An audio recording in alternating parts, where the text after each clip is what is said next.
கதிர் தன்னோட மாமனார் முத்துவேலை எப்படியாவது காப்பாற்றியாகணும். அதே சமயம் முத்துவேலுக்கு இருக்கிற கேன்சர் அப்படிங்கிற டிசீஸை ராஜிக்கு தெரியக்கூடாது அப்படின்னு மெனக்கெட்டு எடுத்துக்கிற முயற்சி உங்களுக்கும் பிடிச்சிருந்தா இந்த வீடியோவுக்கு லைக் பண்ணிட்டு வாங்க நாளைக்கான ப்ரமோக்கான ப்ரிடிக்ஷன் என்னன்னு பார்க்கலாம். மீனா கிட்ட ராஜி, அக்கா பாருங்கக்கா, கதிர் தான் அங்கே இளநீ வாங்கிட்டு போயிட்டான், அதுக்குள்ள வண்டி நகர்ந்துருச்சுக்கா, நான் சத்தியமா கதிரை பார்த்தேன்க்கா இப்போ அப்படின்னு சொல்றாங்க. உடனே மீனாவும், இதை பாரு ராஜி, ஆனாலும் உனக்கு ரொம்ப ரொம்ப பைத்தியம் பிடிச்சிருச்சுன்னு நினைக்கிறேன், முதல்ல இப்பவே கதிருக்கு ஃபோனை போடு அப்படின்னு சொல்லிட்டு மீனாவும் சொல்ல, உடனே ராஜியோ, அக்கா நான் ஃபோன் பண்ணால் மட்டும் அவன் உண்மையை சொல்லிடுவானா என்ன, அதுதான் நான் உங்ககிட்ட நேற்றே சொன்னேன்ல, இப்போ வர வர அவனோட நடவடிக்கையே சரியில்லைன்னு அப்படின்னு சொல்லிட்டு அங்கே ராஜியும் சொல்ல, உடனே சரி அத்தை கிட்ட வேணா கேட்டு பார்ப்போமா அப்படின்னு கேட்க, உடனே பின்னாடி உட்காந்துருக்கிற கோமதியோ, என்னங்கடி என்ன ரெண்டு பேரும் என்ன தொணன்னு கதிர்னு என் பிள்ளைய பற்றி பேசிட்டு வரீங்க அப்படின்னு சொல்ல, உடனே மீனா சொல்றாங்க, அத்தை இல்ல அத்தை, இவளுக்கு இப்ப யாரோ ஒருத்தர் இளநீ வாங்கிட்டு இருந்ததை பார்த்தா இவளுக்கு இவளோட அவர் அதுதான் கதிர் இளநீ வாங்கிட்டு இருக்காருன்னு நினப்பு வந்துருச்சு அத்தை அப்படின்னு சொல்லிட்டு மீனா சொல்ல, அத்தை இல்ல அத்தை, சத்தியமா நான் கதிரை தான் பார்த்தேன் அப்படின்னு சொல்ல, அதுக்குள்ள 10 நிமிஷத்துல இறங்க வேண்டிய பீச் வந்துட எல்லாரும் இறங்கலாம் அப்படின்னு டிரைவரும் சொல்றாங்க. அதே சமயம் எல்லாருமே இறங்கி அங்க சந்தோஷமா விளையாட்டு மூட்லையும் ஜாலி மூட்லையும் ஒருத்தங்க பேசிக்கிட்டு இருக்க,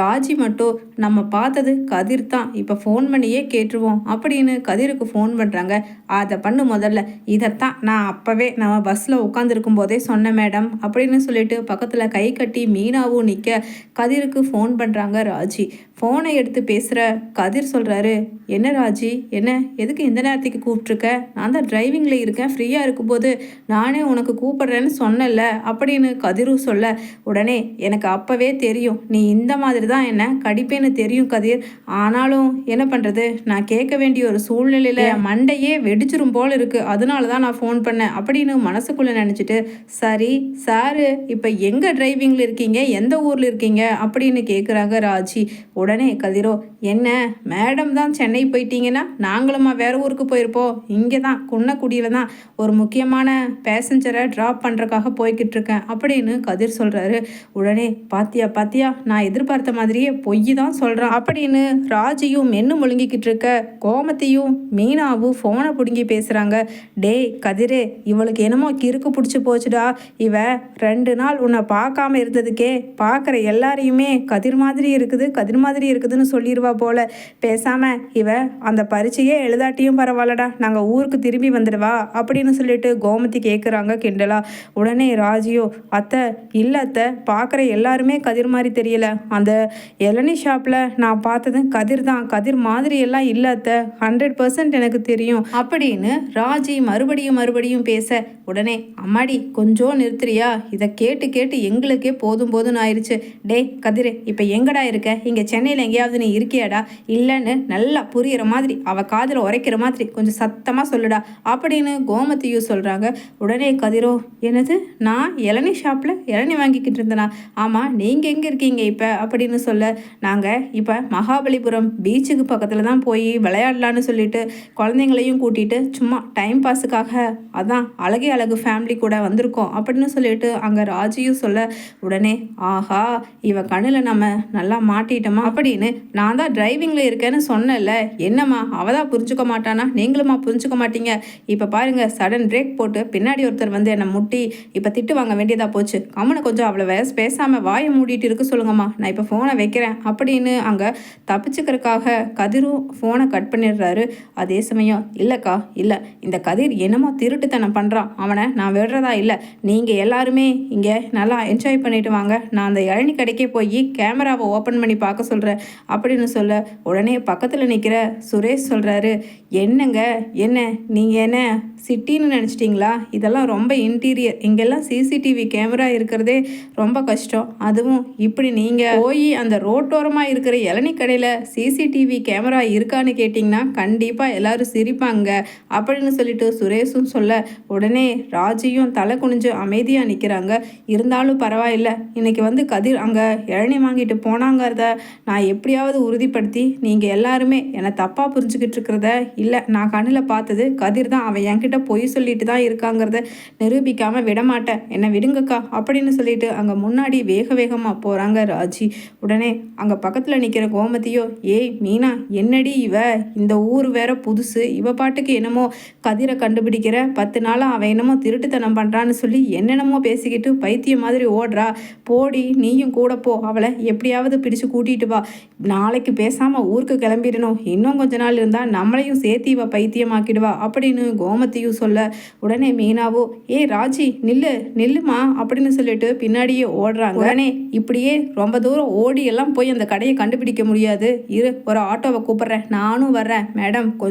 கொஞ்சம் அவசரப்படாமல் நிதானமாக போகலாம்ல அப்படின்னு மீனாவும் சொல்ல, சரிக்கா அப்படின்னு அங்கே மனசை தேத்திக்கிட்டு ராஜியும் சொல்ல, ஆட்டோவை கை காமிக்க மீனாவும் ராஜியும் ஏறி கதிர் சாப்பிட்டா அதே இளநீ ஷாப்புக்கு போகிறாங்க. அங்கே போய் விசாரிக்க, அவங்க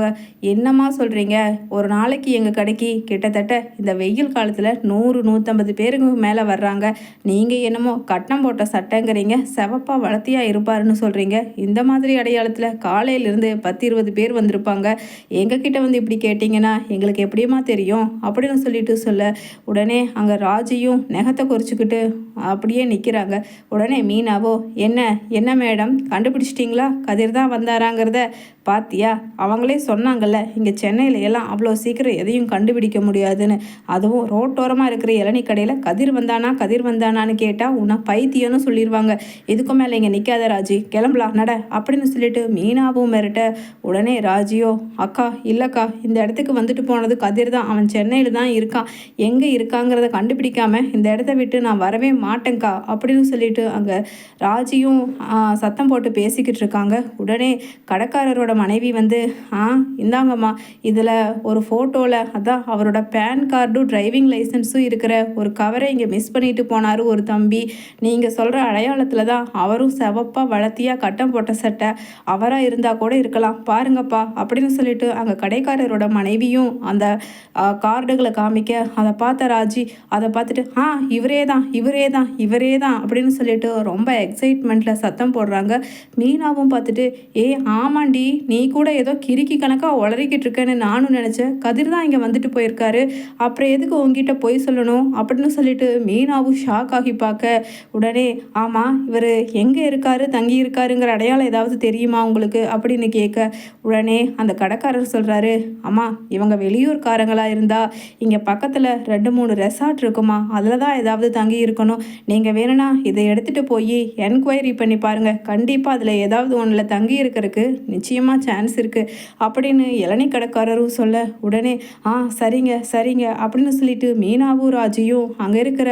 அந்த ரெசார்ட்டுக்கு போகிறாங்க. அதே ஆட்டோவில் அங்கே போய் ரிசப்ஷனில் கொடுத்து பார்க்க, இந்த ஃபோன் நம்பர்னு சொல்லி கதிரோட ஃபோன் நம்பரில் ஏதாவது ரூம் அட்மிஷன் போட்டிருக்காங்களான்னு சொல்லி செக் பண்ணி பார்க்க, ஆமாங்க இங்கே தான் போட்டிருக்காங்க, கூடவே முத்துவேல்னு அவங்களோட ஃபாதர் இல்லான்னு ஒருத்தங்களுக்கும் சேர்த்து போட்டிருக்காங்க அப்படிங்கிற உண்மையை ரிசப்ஷனிஸ்ட்டு சொல்ல ஷாக் ஆகிறாங்க ராஜி. என்ன கதிர் தனியாக தானே வந்திருப்பான், இல்லை வேறு ஏதாவதுக்காக வந்திருப்பான்னு நினச்சா எதுக்காக நம்ம அப்பாவை கூட்டிகிட்டு வரணும் அப்படின்னு சொல்லிட்டு முழிக்கிறாங்க. மீனாவு, என்னடி கதை என்னமா மாதிரி போகுது அப்படின்னு சொல்லிட்டு கேட்க, அதான்க்கா எனக்கும் ஒன்றும் புரியலை, அப்படின்னா இதோ கதிர் தம்பிக்கே நான் ஃபோன் பண்ணுறேன், கீழே வரட்டும், என்ன ஏதுங்கிறத கேட்டு தெரிஞ்சுக்குவோம் அப்படின்னு மீனாவு சொல்ல, உடனே ராஜியோ, சேச்சே இல்லைக்கா இல்லை, கண்டிப்பாக கதிர் என்கிட்ட எதையோ மறைக்கிறான், அதுவும் எங்கள் அப்பாவும் சேர்ந்து இங்கே வந்திருக்காருன்னா நிச்சயமாக எனக்கு ஏதாவது ஒரு பயமாகவே இருக்குக்கா, ஏதாவது இருக்குமா அப்படின்னு சொல்லிக்கிட்டு இருக்கவே அங்கே சக்திவேலு குமரவேலு இங்கே தான் முத்துவேல் தங்கி இருக்காருங்கிறத மோப்பம் முடிக்கிறக்கு